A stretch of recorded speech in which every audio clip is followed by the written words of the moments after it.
How's it going, fam? Welcome back to Erica's EDC, and today we are looking at some of my favorite blade shapes for EDC. I have done a number of these videos, but I always like to update it and just talk about why I like the blade shapes that I use. I'm not a fan of recurves, and I'm not a fan of true straight, like Wharncliffe style blades, almost like a razor blade style. Those are not my jam. So I wanted to show you some of the ones that I do like and why. So the first category here is drop point blades and spear point. And then obviously the Sodbuster is kind of like in a class of its own. It's very snub-nosed type deal, but I put it with these ones because it didn't really fit into the other two categories that we're going to go over. So drop point style blades are some of my favorite. I think they're very utilitarian. You have so much room to play around with different geometries and like blade height, all of that stuff. You can make a really thick, stout, strong, tough knife like this. That's, you know, kind of a drop point. And this one, with the blade stock that it has, you can use as a pry bar, basically. This one you can really kind of beat on. And this is a drop point style blade. Or you can, you know, bring the blade height up a lot, do a double hollow grind, and really thin it out behind the edge and have something super slicey like this. So it's just a cool blade shape to play around with. I have a whole bunch of them. I love using them. Depending on the geometry, the grind, all that stuff, it will kind of decipher what I'm going to use it for. You know, obviously this one is not going to be the best at cardboard processing because it's so thick and there's no room for this to thin out. But something like that or that will do really, really well at processing infinite amounts of cardboard. So drop point is probably my favorite. And we'll just go over these real quick in case you're interested. This is a Steve Kalari Custom Knives Steadfast in MagnaCut. We have an Emerson Mini A100, and this is in 154 cm. This is a BGM Knives Mini Kephart in Nitro V. We have another BGM Knives knife here. This is the Mini Spade Double Hollow Ground in Crewwear. Really cool little blade. I asked for no choil so I could put my own in there and move it up as I sharpen. He tends to run pretty large choils, as you can see. This is a Case Sodbuster Jr. in carbon steel. And this has been modified by Josh Francis at Knife Guy Mods. This has vintage 1930s World War II micarta on it. Check that out. Beautiful pattern on that. Half stop put in. Really cool. This is a Mike Morin single blade jack, I think it's called. It's like a spear point blade. This is in 154. No, this is in CPM 154. Really razor thin, beautiful custom traditional knife. That one is snappy. I always get those mixed up. CPM 154 and 154 CM. This is a Chris Reeve small Sabenza with dog hair on it, of course. This one's in MagnaCut. A beautiful gift from my friend Mike.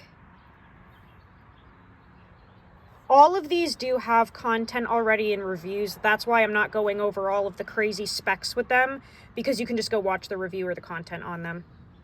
Okay? Okay. Now my second favorite category is the trapper style knives and blades.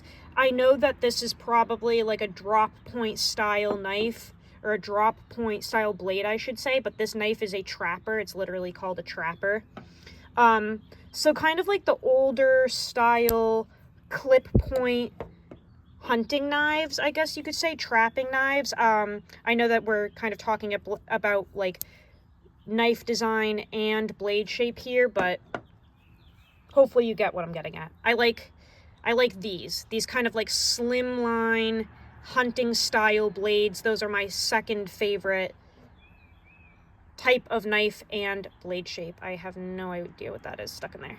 Anyway, this is a clip point style blade, really cool. This is the Cody Scout from GEC. Really nice utility knife. I like that these generally have a pretty pointy tip on them. So depending what I'm doing in my day, sometimes it's good to have a really precise tip on your knife. So I like these. These just remind me of like what my grandfather used to carry as well. Not as modern, really old school. This one's in carbon steel, of course, completely rusted, with some beautiful burlap covers. And then another burlap knife here. This is the Case Mini Trapper in carbon steel. Really nice clip point on that. Totally got the teeners, holy smokes. Half stop on this one, really cool. And this one obviously has the spay blade as well. But yeah, just these kind of old school clip point trapper style knives and blades. Love those for utility tasks. These definitely excel, generally speaking, with my game processing. When I do the raw dog food for the dogs, these tend to work really well for processing like fish, for example. Like if you're doing filleting type tasks, obviously if you're chopping through the body in segments and going through bone and scales and stuff like that, something a little more heavy duty tends to work better, like this. But these are really cool for, you know, skinning and filleting and stuff like that. This is a knife that just got here a few hours ago. This is the Goat Head Knives Trapper in Nitro V at 62 HRC. Todd is a great guy. He sent this over to me. I'm going to be testing this for a month and reviewing it, but man, this is just a beautiful execution of a trapper style knife, fixed blade, very comfortable. That jimping is really unique. I've never seen crowned jimping like that before.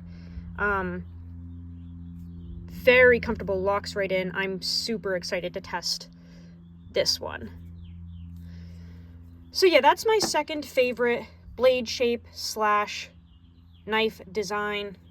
Those slim line trappers, baby, gotta love those.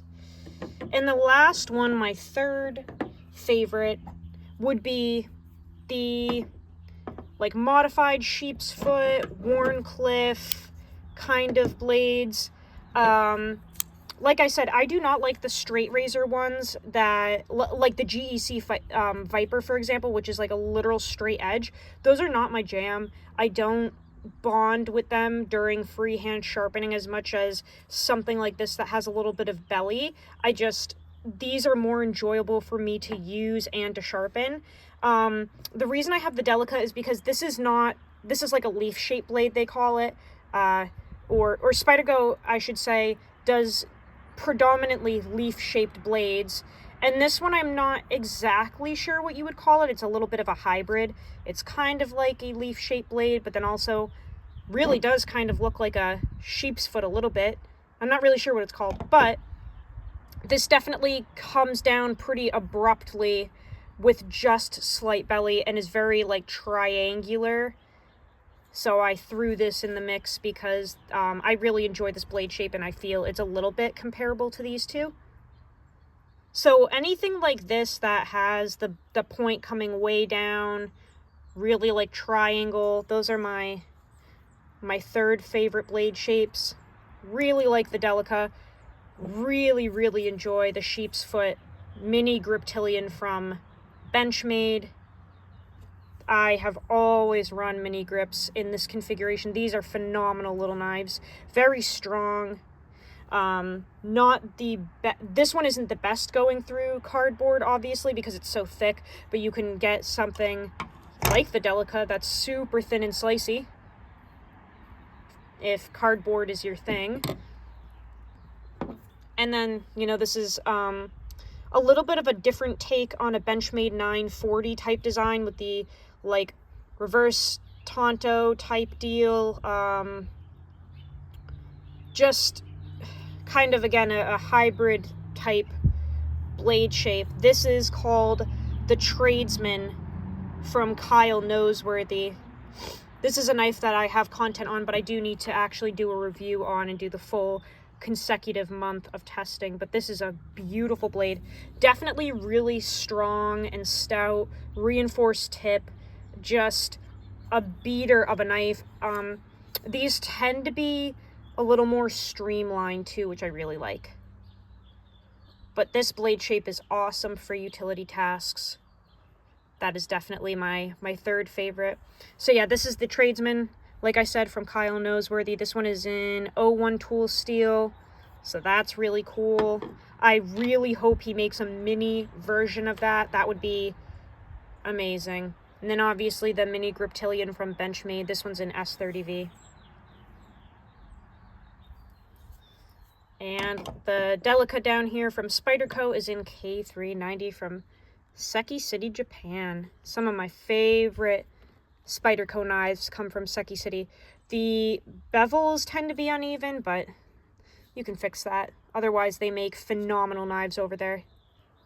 So those are, you know, my 3 favorite knife designs, blade shapes for EDC. Obviously, this is so personal. My EDC tasks are going to be very different from yours, I'm sure. A lot of my EDC work has to do with, like, dogs. Honestly, I work with dogs, and I have a pack of dogs, and I feed them raw food, so I'm constantly cutting up dog food for them, and I'm not, like, the biggest package opener. That's not really what I spend my time doing. It's much more utilitarian, I guess. But let me know down in the comments what your favorite blade shapes are, what your favorite designs are, what works best for you. I would love to hear what you use for your tasks every day. And I hope that this maybe inspires you to try some different types of knives from different makers. Maybe, you know, try out a traditional. Gotta love these. That's all I have for you guys today. I will see you on the next video. Go use your shit, learn how to sharpen your knives, and I will see you so soon, fam. Love you guys. Take care.